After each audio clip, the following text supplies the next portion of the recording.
Hello, everyone. Welcome and thank you so much for joining us today for our launch party live. We are thrilled to have you here as we count down to the official release. Well, it actually is the official release of our brand new training, Mastering Metabolic Metrics, Testing, Tracking, and Transforming Health, which launched today. So it's hot off the press, fresh release, and it is a very exciting collaboration between Nutrition Network and none other than Keto Mojo, which is why we have our esteemed guests here today. We have Mr. Mojo, Dorian, welcome, and we have Mrs. Mojo, Gemma, over there on the left. If you've got the same, I'm not sure if your screens are configured the same as mine out there in the audience, but it's wonderful to have you. And then there's scientific expert and liaison registered dietitian Franziska Spritzler. Welcome to all three of you, and welcome to the audience. It is a very momentous and exciting occasion that we've gathered to celebrate today. We're very excited to be here. Thank you so much. Thanks so much. So over the next, maybe half an hour, we are going to be giving you a sneak peek into what this training covers, why it matters so much right now, and how it's going to help revolutionize your practice and your life and the way we in general approach diagnostics in metabolic health, both in clinical practice and at home. Now, diagnostics, assessment, all those words sound pretty boring, right? They don't sound very exciting, but the truth is, if we can't test, then we don't know what's wrong. And if we don't know what's wrong, we can't treat anything or do anything about it. So testing is super important. And up until now, there has not been any overarching comprehensive training for clinicians, coaches, and lay people alike to be able to know what they should be testing, how to test it, how to interpret it when it comes to metabolic health, which obviously is super important because the majority of deaths in today globally is caused by poor metabolic health. So if we can test it and ideally get it early, figure it out, identify it early, then we can do something early and we can prevent all these diseases and turn the tide on the chronic diseases of lifestyle that are globally such a huge burden. So I think let's dive right in. So I'm going to start with you, Dorian. Could you maybe fill us in on the gap in metabolic or nutrition education that this training is aiming to fill? Why is there a gap? What is this gap? And how does this training fill this gap? The genesis of all of this goes back several years to a paper that was done by Dr. Sarah Hallberg. And, it's not just about a test. It's also about a standard of care, a method of working. When we move from an episodic method of care, which is what the standard of care that we see in most doctors' offices, where it's like, here, diagnosis, here, take this pill, come back, see me in 6 weeks. Whereas what we're trying to do is bring about a lifestyle change in an individual, because really all diets fail. But lifestyles don't. And lifestyles can be in two different ways, really. You can be having a lifestyle that could be to your detriment and maybe not know it. And then you can have a lifestyle that is that invigorates you and makes you better as an individual and make it very personalized. And the paper that Dr. Sarah Hallberg did was the continuous remote care model.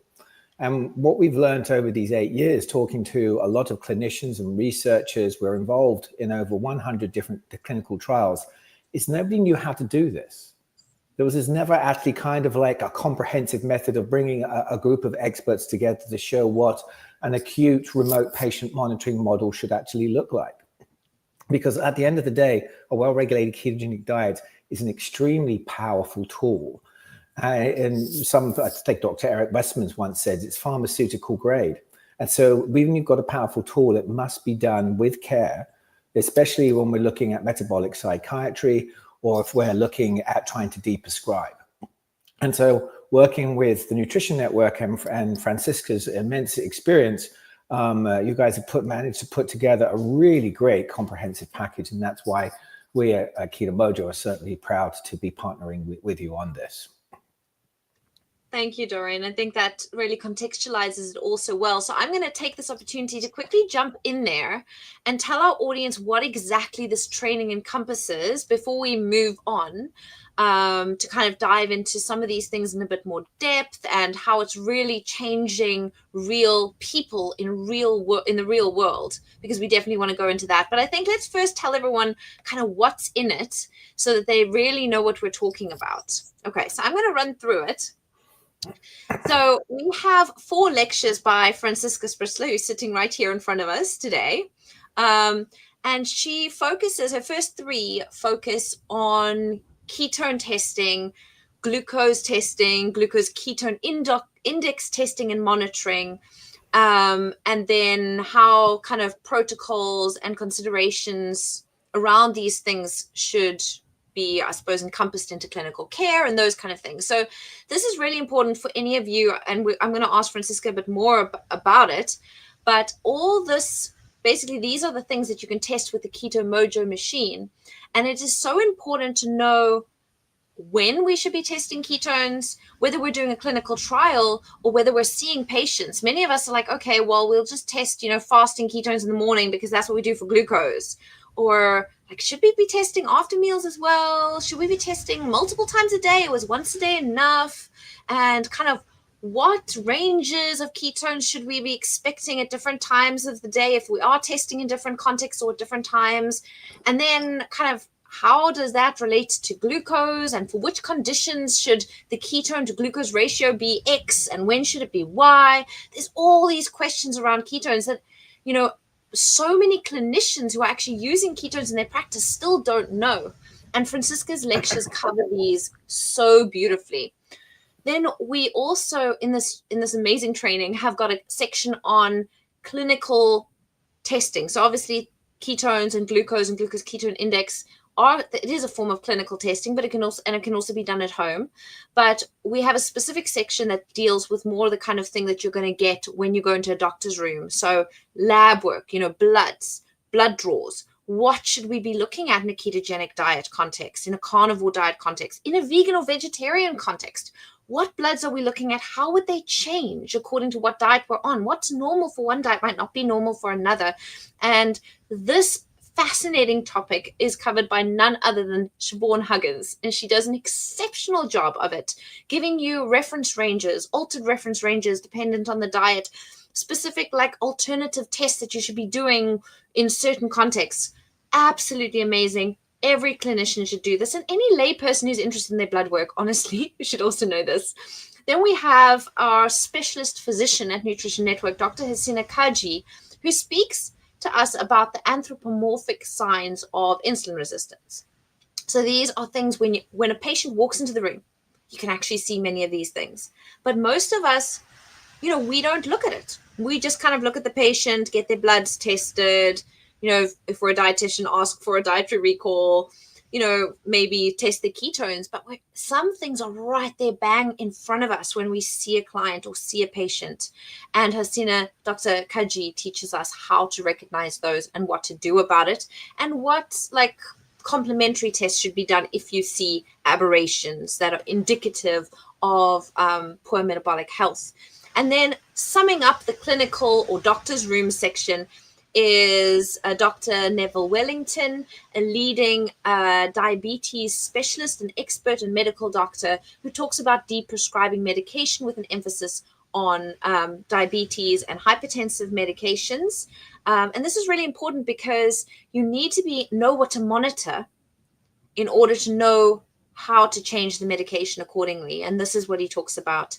And then the training, as you can see, is very comprehensive. We don't just have 1 lecture or 2 lectures or 3 lectures. We have many, many lectures. So you walk away with a very comprehensive understanding of what you should be testing.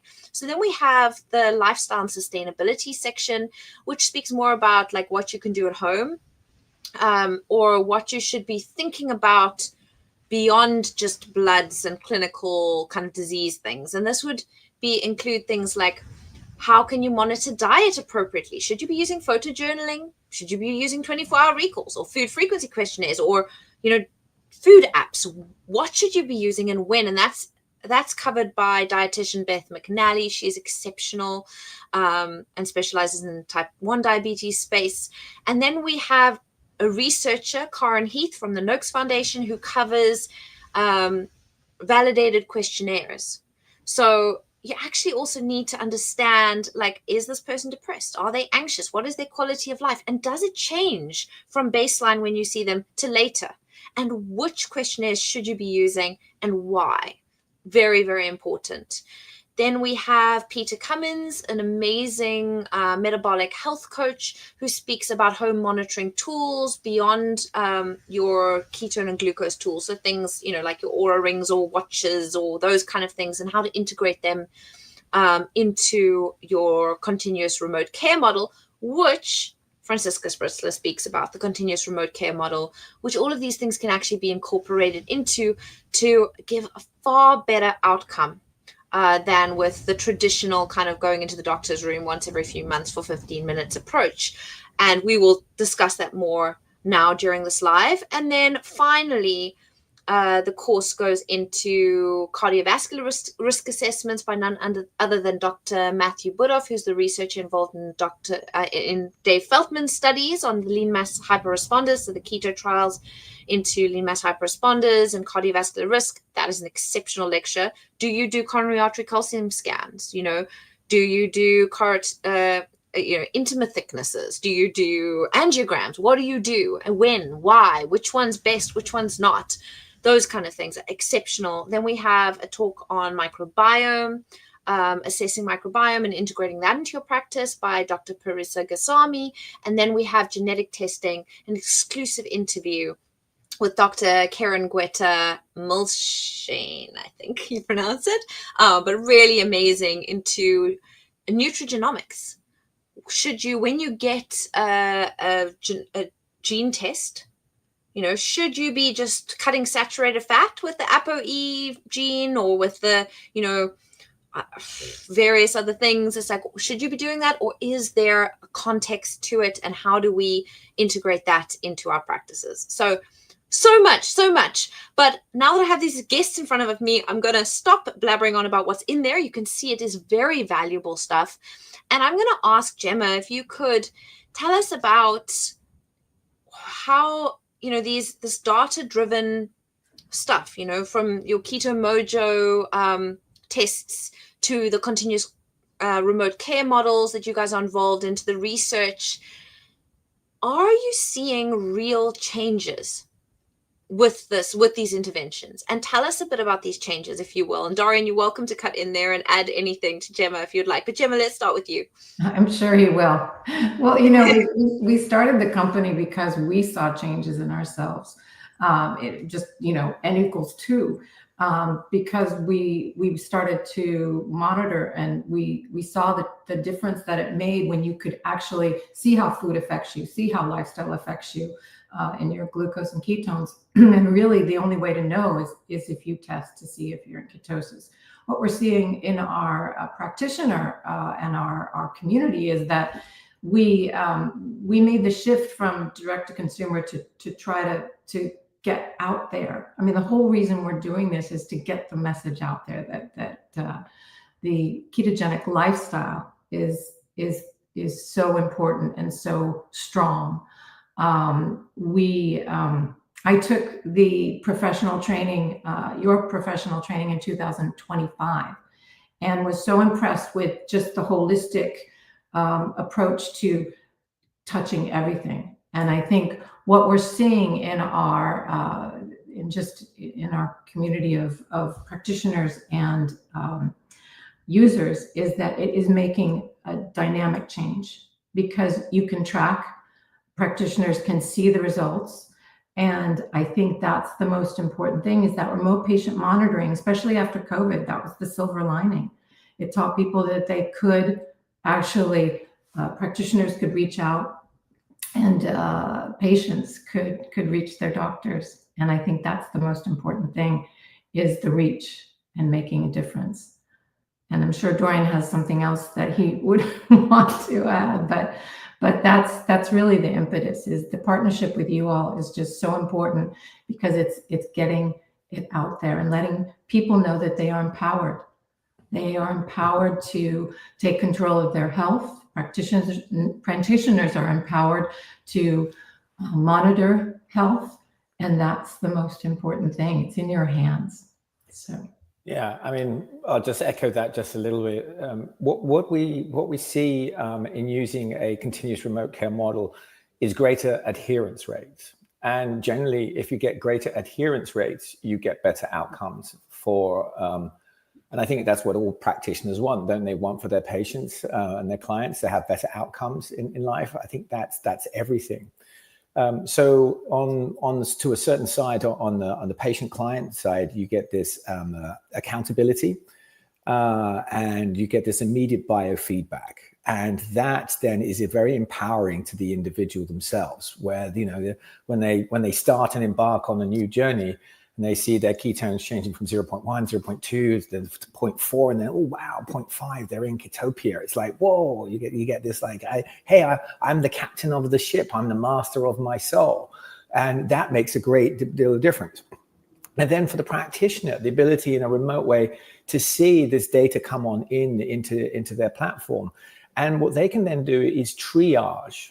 You can simply, if to those who are doing it all right and correctly, you can quickly send an email to 50, 100 people saying, hey, great job today. Keep up the good work. We love what you're doing. And when was the last time we actually saw a practitioner actually do something like that? You're like, wow, my coach is looking at me. I better behave a little bit here. I gotta make sure I keep to the lifestyle plan. And then what the practitioner can also do is they can see who's struggling in real time. And then they can now basically triage instead of this train of people coming into the office. Here you can triage remotely and say, you know what? Hey, Tamzin, we noticed you're not doing so good today. Here's a link to have a consultation with one of our coaches, and then we can see what's going on to that person's life. Is it sleep that's causing? Is there having some stress that's coming into play? And we can look at those other things as you mentioned, about the aura rings. We can see how stress is coming on in, and we can work out and give the coping strategies. And this is the most important piece, is that there is this interplay between the actual patient client, the practitioner, and trying to change that lifestyle around. And that's kind of like how a correct continuous remote care model works. And then if you look inside of clinical trial work, so many times in so many times in epidemiological studies, they do a questionnaire on food. I don't know what I ate last week. How on earth is that actually going to do that? Whereas a proper clinical trial, we can actually show that the person is in a state of nutritional ketosis, and we actually would know what their time in range is, which is more important to actually having good quality studies. And from those good quality studies, we see the adherence, and with the adherence, we're getting these fantastic outcomes.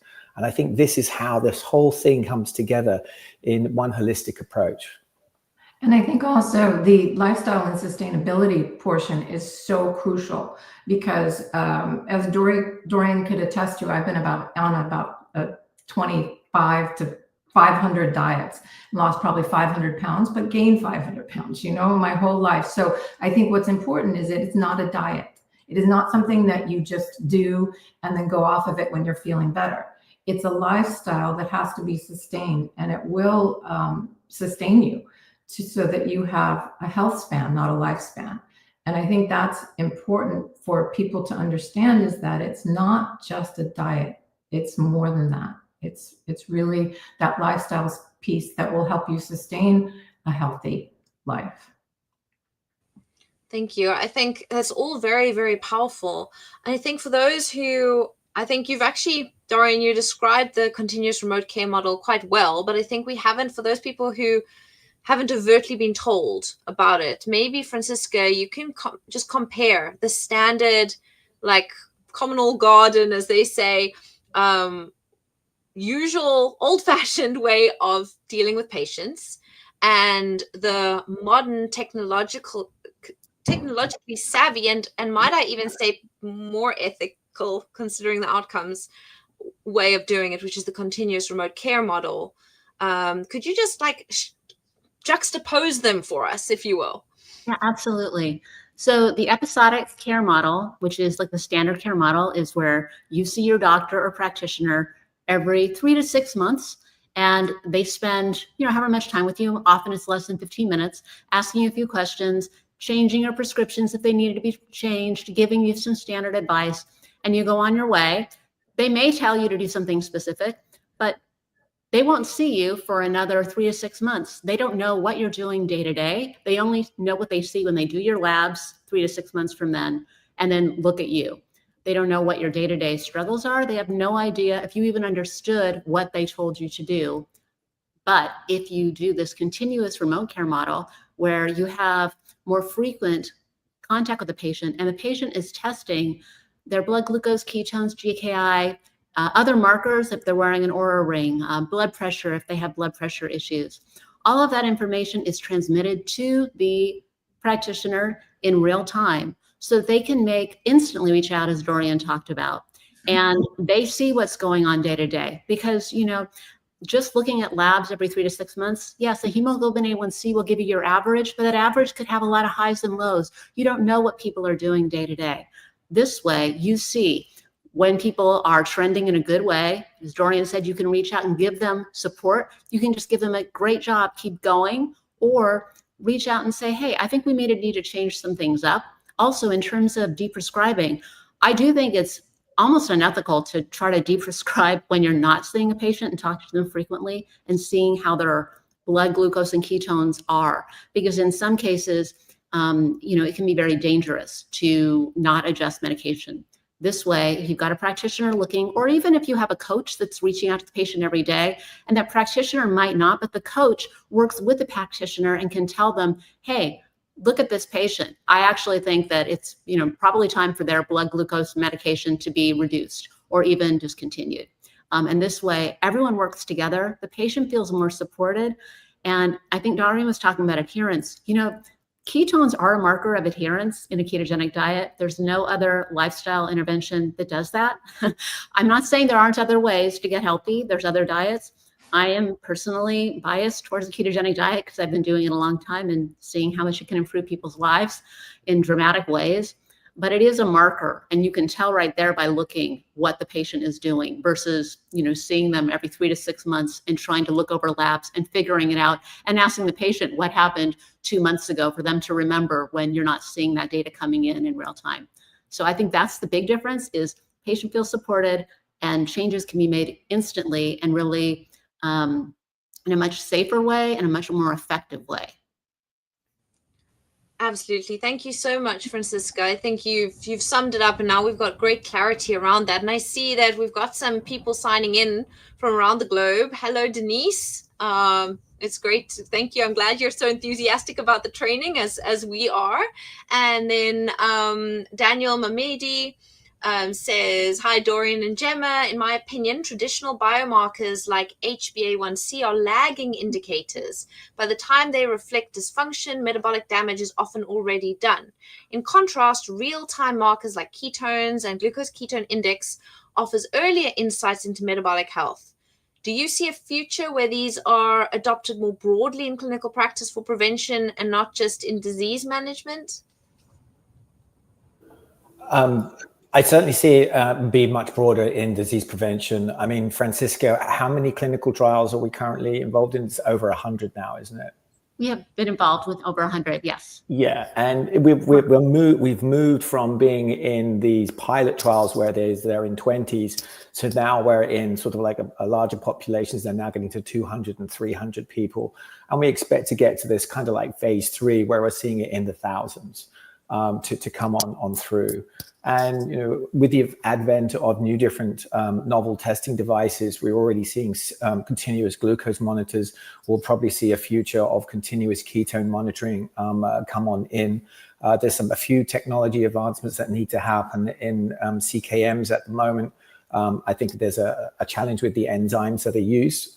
They can kind of like give you a direction, but they don't have the granularity that we would see for use for a GKI, a glucose ketone index. We find that in the current iteration of CKMs that we've seen in the marketplace, once they got over about 1.5 millimole, the delta on them got to be pretty big. And I think we go through and looking at the different types of testing, from urinalysis to blood ketone, both CKMs and BKMs. And then we also take a look at breath as well, and the challenges that we see in the current metal oxide ceramic sensor suites that are using breath, and their limitations that kind of come into play. So I think the foundation, coming back to the question, will be, is that individual in nutritional ketosis, euketonemia, and what are we doing for that individual? Because I think what is needed for metabolic psychiatry and neurological is going to be very different to somebody for type 2 diabetes or just general wellness. And so there's a spectrum of what is necessary. This preconception that a ketogenic diet is hard has really, this myth has come out from its use in epilepsy and 4-1 and 3-1 diets. And yes, they are hard. That's when you're trying to target very, very high ketones, low glucose, and on a 4-1 diet, that is a hard thing to sustain. But there might be a period of time where it's like, okay, we sustain it at a certain ketone level, and then once we have the seizure reduction comes on down, then we can be a little bit more just general euketonemia can kind of come into play. That lifestyle piece keeps them around. So it's always that personalized medicine and coming back to the individual and what is their why, and having the correct application and use for those people. And this is how you can target it in the correct way, by using this data set to come in. Yeah, absolutely. Well said. And I do think while there's much scope for disease prevention and using these monitoring things to basically see, are we firstly adhere, if we're doing a ketogenic diet for just optimizing our health and we're already healthy, well, that's great. Then you could use ketone monitoring and glucose ketone indexes kind of to optimize it, or to gamify your health journey so that you're motivated to keep doing it, in the same way that healthy people wear Garmin watches or Apple watches or whatever it is. Or, people enjoy gamification of healthy lifestyle. It keeps them motivated. So there's absolutely kind of that. But then, as Dorian mentioned, in disease management, I think that's where it's most critical, where this is most critical, because as Dorian said, we have different levels of ketosis that we're looking at for different conditions. And there's no way that you can treat a hectic condition, a serious condition like schizophrenia or Alzheimer's or epilepsy or type 2 diabetes. Although type 2 diabetes, let's say that, okay, let's stick to those other mental health ones. Cancer, I'm going to add that in there, for ones that might need really much higher levels of nutritional ketosis, much lower levels of glucose, much higher glucose ketone indexes. And then ones like maybe diabetes, which still can be put into remission using a ketogenic diet, and you still do want therapeutic levels of ketosis. More importantly, it might be like looking at your diet apps, which then can integrate with the platform such as Keto Mojo's platform of continuous remote care, where you can say, okay, well, you're keeping your carbs below a certain level, your glucose is remaining at a good level. It's okay if the ketones stay at like maybe 0.5, that's fine. We don't necessarily need a ketone level much higher, like we might need in those other conditions I mentioned before. So it's really important that clinicians and patients choose the correct thing to monitor, also for the correct patient. So let's say you have a diabetic who is not wanting to finger prick every day. They're wanting to rather log their food on a chronometer and be monitored through the Keto Mojo platform by their practitioner, and maybe finger prick once a week because they've been doing this for a long time. They're kind of in a standard kind of routine. They don't need to do it every day anymore. That would apply to them. But for someone who's just starting and wants to go into psychosis remission of schizophrenia, they need, they're going to need much closer monitoring, much tighter glucose ketone control, all those kind of things. And that's where this training really teaches the practitioner, the coach, the layperson, what to look at for specific individuals, what's appropriate, how do you personalize these things. And this is also where the continuous remote care model comes into its own, is you're able to personalize things, not just throw generalized advice at a person that you see once every 3 months because you don't know what's going on at home or what their struggles are. And so I think, and also, things like the training on the labs. We need to adjust our expectations for certain lab parameters when we do blood draws. We can't just assume that everything's going to be the same and that that's appropriate within a different dietary context. So those kind of things are really important to know. And if you don't know them as a practitioner, your interpretation is going to be faulty. And how ethical is that? So this is super important, super important in my opinion. But maybe, Francisca, could you tell us the implications? Maybe talk to us a little bit about glucose ketone index specifically. What is that, and why is it important to monitor that in certain conditions? And maybe how could it help a practitioner in real life practice? Sure. Well, the glucose ketone index is just a ratio of glucose to ketones, both in millimole per liter. And it was originally developed to monitor the way that people with brain cancer respond to treatment when they're on a ketogenic diet, and allowing them to personalize the therapy.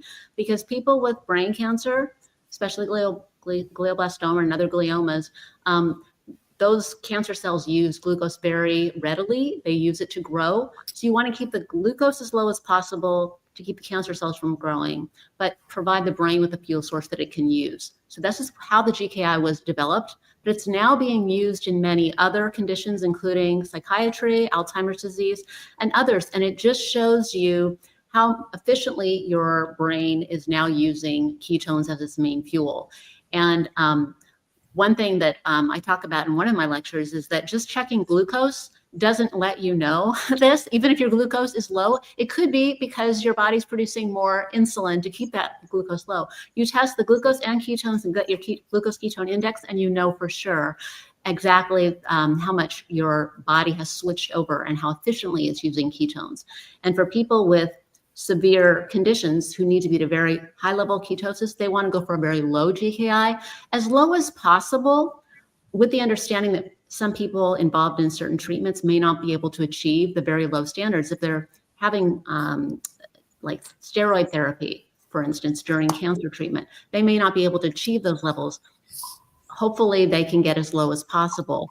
The other point that I make in, I don't remember which lecture, I think it was probably the second one, is everything needs to be very individualized, even within these ranges, based on how the patient feels and what's possible for them. Because if you make it too stringent, that they can't achieve it, they may just give up for good. So that's where the support comes in, is trying to change things around as much as possible, whether it's changing an eating window or anything else.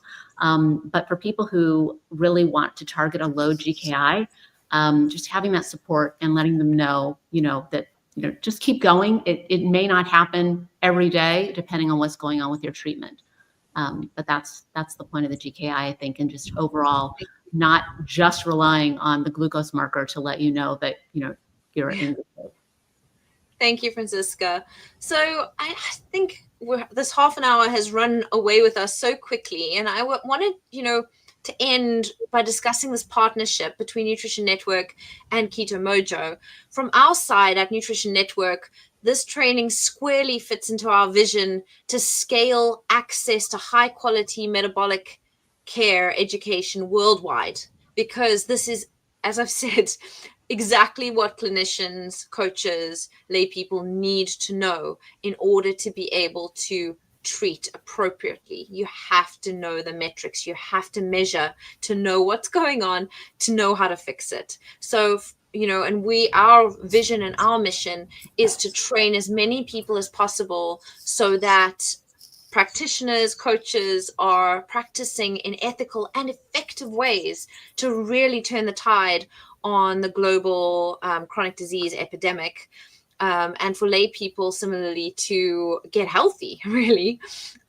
So maybe you guys from Keto Mojo's perspective can tell us why you really wanted to do this training with Nutrition Network, and what your vision and mission is, and what do you see? What is your foretelling future crystal ball telling you about this training?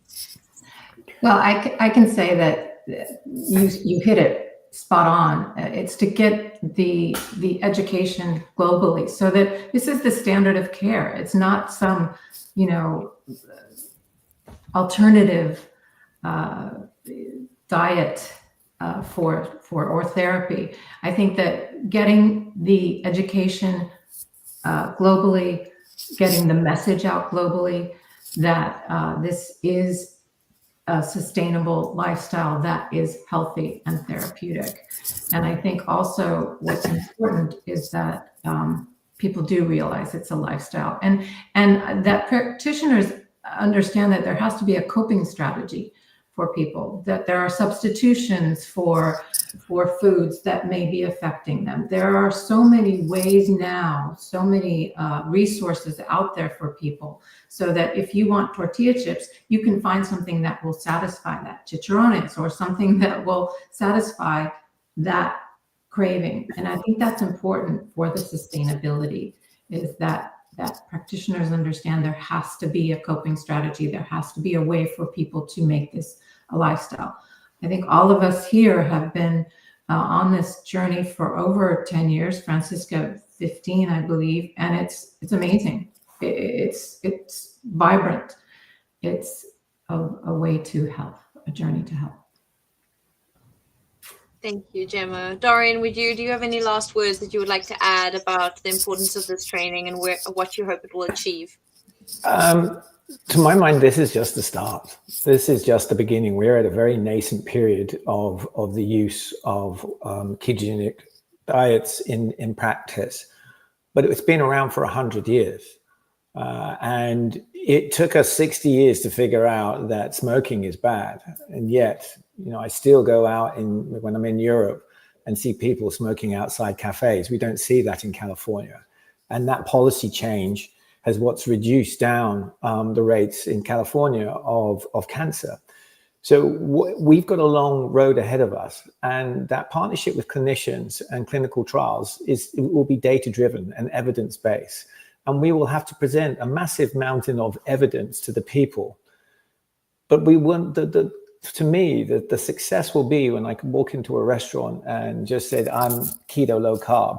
And it's just accepted as somebody saying I'm vegetarian or vegan. And it's as simple as that. And if we've really done our job, you don't need us anymore, because everybody will be doing it in a preventative method, instead of actually trying to go back and fix the cumulative effects of what and the impact of sugar and carbohydrates has done in society. So I think if I speak a little bit for Gemma and I, we're trying to take a multi-generational approach here. And this is just one of the stepping stones to that. But I think it's a massive stepping stone, because it helps set that foundation of how to put this into practice and put it in the hands of people's lives. And again, empowerment for the patient, empowerment for the practitioner to take control of health. Mm-hmm. Wow, those are very, very powerful words, and such an amazing vision, a huge vision, because I know all of us who have been doing this lifestyle for a long time would love to be able to just walk into a restaurant and have keto or carnivore accepted in the same way and known about, and the knowledge to be there in the same way as it is for vegetarians or vegans. Wow, that blows me away, and I absolutely think that everyone watching it and everyone whose life has been changed by this metabolic lifestyle would totally share that vision with you. So this has been such an incredible conversation. Thank you so much to our guests, Gemma, Dorian, Francisca, and to everyone who joined us live: Tony, Emma, Daniel, Denise, Nelda. Wow, we had lots of people. Joe Lone, Jane was there. So it's just so wonderful to see everyone there.